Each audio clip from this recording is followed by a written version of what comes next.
Brought to you by TechnoSpark 20 series smartphones.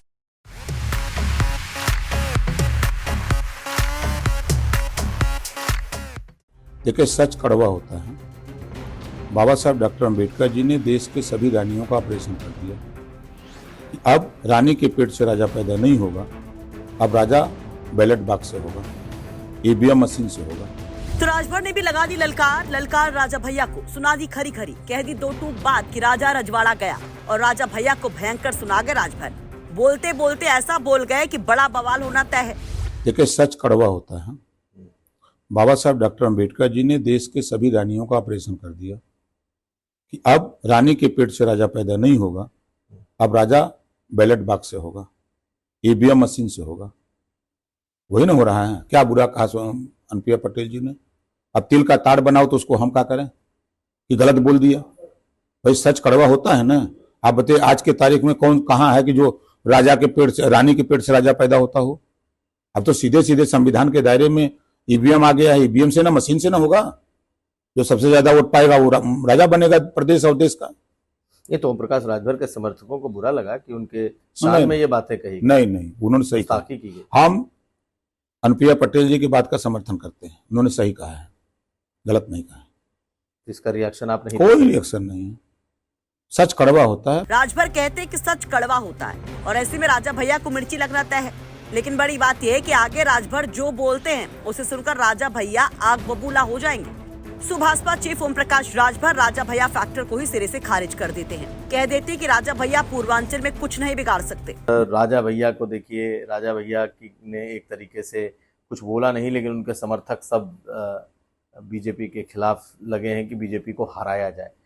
वो पश्चिम से लेके पूरब तक एक कोशिश है, आपको दिखाई देती है? कहीं कुछ नहीं है। पश्चिम में भी पहले विरोध था, जो बात कह रहे हैं, लेकिन उन्होंने भी यही नारा दिया कि मोदी से बैर नहीं और प्रत्याशी की खैर नहीं। तो प्रत्याशी को ही तो हरा नहीं तो प्रत्याशी को, तो मोदी के नाम पर वोट दिया ना। बूथ पर जाकर के लोगों ने मोदी के नाम पर वोट दिया, प्रत्याशी को नहीं दिया। राजा भैया का फैक्टर आपको कितना लगता है? कोई मतलब नहीं है। राजा भैया खुद चुनाव लड़े, उनका प्रभाव अपनी जगह अच्छा है, लेकिन राजा भैया आकर के सोचें कि हम बलिया में हरवा दें नीरज शेखर को, हम आके गाजीपुर में हरा दें पारसनाथ राय को, संभव नहीं है। भाई, आप भी एक जाति हो, वो भी एक जाति है, कैसे करोगे? कैसे विरोध होगा? अंततो गत्वा वोटर जाकर के चुपचाप कमल फूल छाप। तो डट कर खड़े हैं राजभर बीजेपी और अनुप्रिया पटेल के साथ। कहते हैं कि पूर्वांचल में एनडीए की ही चलेगी, क्योंकि इस बार राजभर का जो है साथ। वैसे आपको बता दें कि अनुप्रिया पटेल के ऐसे ही बयान के बाद से भड़के हुए हैं राजा भैया और मिर्जापुर में शुरू कर दिया खेल अनुप्रिया को हराने के लिए। वहीं कई और सीटों पर राजा भैया लगे हुए हैं बीजेपी का गणित गड़बड़ाने में। तो इस पर आप लोग क्या कहेंगे? क्या राजभर के दावे ये सही है? क्या राजा भैया फैक्टर से बीजेपी का नुकसान होगा या नहीं? कमेंट बॉक्स में अपनी राय जरूर रखिए। और अनुप्रिया पटेल का वो बयान भी सुन लीजिए जिसकी चर्चा खूब है कि कैसे कौशाम्बी में राजा भैया को लेकर अनुप्रिया पटेल बयान देती हैं, जिस पर राजा भैया का पलटवार भी आता है। से पैदा नहीं होता, ईवीएम के बटन से पैदा होता है।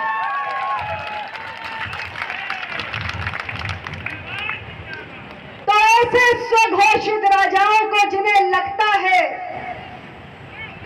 कि गुंडा हमारी जागीर है, उनके भ्रम को तोड़ने का अब आपके पास एक बहुत बड़ा सुनहरा अवसर आ चुका है। ईवीएम से जनसेवक पैदा होता है, ईवीएम से जनप्रतिनिधि पैदा होता है और उसकी आयु 5 वर्ष की होती है। तो राज परिवारों से किसी को कोई क्यों कुंठा होगी? 7-8 दशक बीत गए हैं, देश आजाद हो गया है, अब न राजा रहे न रजवाड़े रहे। अनावश्यक बयान था ये। कुमार अभिषेक के साथ ब्यूरो रिपोर्ट, यूपी तक।